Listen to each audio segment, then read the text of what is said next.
God does not destroy the narcissist instantly. Sometimes he gives them warnings.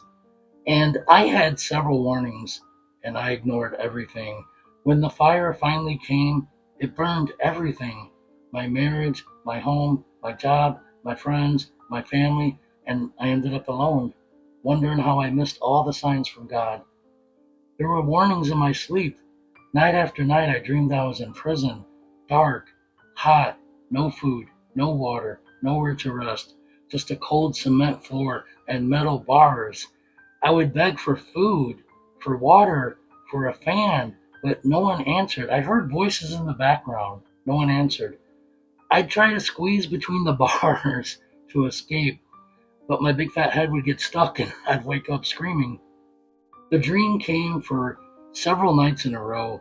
Even our black Labrador dog would bark and scream at me to wake me up and pull me back out of these nightmares. And then one night, it just stopped. I thought it didn't mean anything, but I think these were God's warnings. If you don't change, this is your eternity. Isolated, voiceless, unheard. I dismissed it because, in my arrogance, I believed I didn't need God's help. I thought I was my own God. That's how big my ego was. Next warning, my daughter.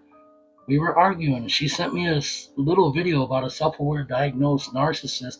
It was her way of saying, Dad, don't be this. And she said, Dad, you don't want to be this. But I didn't take it that way. I got angry at her, of course. I told myself she was being young, disrespectful, and had no right to diagnose me. I told myself she was looking for attention. But the truth is, God was speaking through her, and I slammed the door in his face. Now, another warning. We went to therapy, me and my wife at the time. We thought we could save the marriage. It was one session. The therapist said, write in your journal how to save the marriage, something like that. So my wife wrote nothing, and I found the journal. It was completely blank. That was the moment I could have asked her and talked to her, but I didn't. The blank page in the journal was God's way of telling me, look, her heart is leaving. You must change now before it's gone completely. But I ignored it. Another night, another warning. I was driving home after spending the evening at a strip club. My wife was home, sick in bed since around 5 or 6 o'clock, obviously unaware of what I was doing. She was snoring away, and I was being a jerk, handing money to strippers for hours.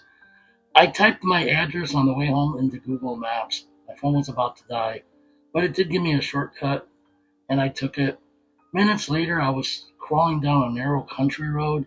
There was nothing but cornfields on both sides, the kind of darkness that highlights everything in your life. And then my car died. Dead. No signal. There was no houses that I could see. So I walked several miles in the heat. It felt like it was 100 degrees, but I was trying to go to the main town where I saw lights. Every step, I felt like God was forcing me to think about things. There's no YouTube, no movies, no friends, no conversations, nothing. It's just me on myself in my head.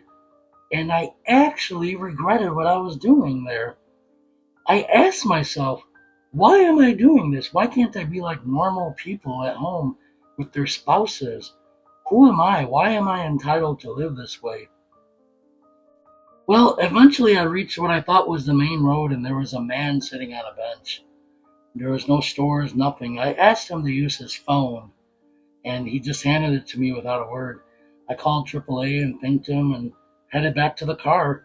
I glanced back, and he was completely gone.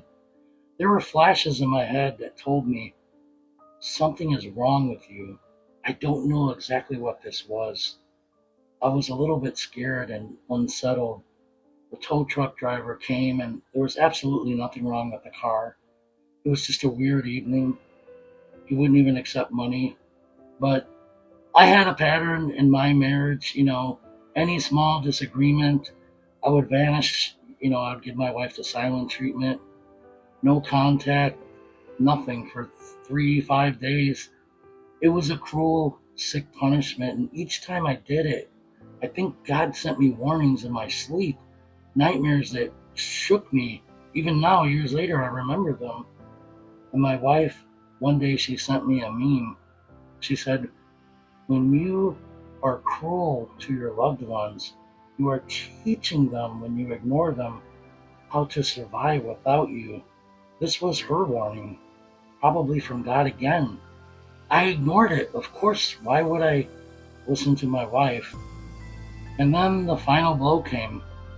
My wife gave me the silent treatment.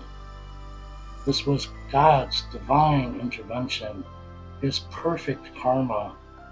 We separated, ended up divorcing. She ignored me for several weeks. And this was my karma. This was God's payback. I did this to myself. I had no one to blame but myself. I lost it all due to my gigantic ego and my stupidity and my blinders to not see what was right in front of me. Thanks for watching.